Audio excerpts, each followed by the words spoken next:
Hi friends, ఈరోజు నేను బీరకాయ తొక్కలతో కారప్పొడి చేశానండి. ముందుగా కేజీ బీరకాయలు పొట్టు తీసేసుకుని పక్కన పెట్టుకున్నానండి. ఆ పొట్టుని మంచిగా క్లీన్ చేసేసుకుని ఎండలో ఎండబెట్టుకున్నానండి. అవి బాగా పొడి పొడిలాడుతూ వచ్చే వరకు.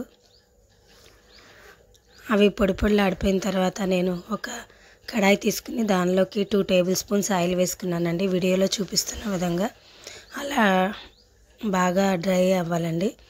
దాన్ని ఫ్రై చేసుకుంటున్నానండి.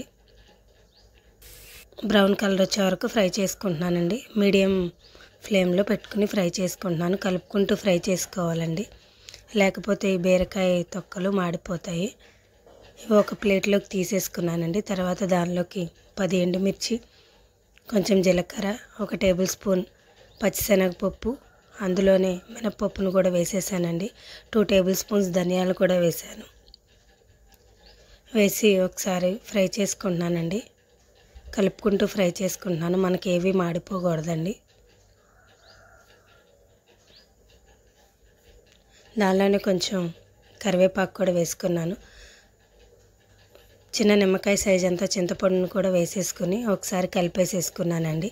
ఈ మిశ్రమాన్ని అంతా ఆరిపోయే వరకు ఉంచుకుంటున్నానండి. ఈ మిశ్రమంలోనే రుచికి సరిపడా సాల్ట్, 10 వెల్లుల్లి రెబ్బలు, కొంచెం జీలకర్ర కూడా వేసేసుకుని ఒకసారి కలిపేసుకుని మిక్సీ జార్లో వేసుకున్నానండి. మనకి ఇది కారప్పొడి లాగానే వస్తుందండి. ఫైన్గా మిక్సీ పట్టేసుకున్నానండి.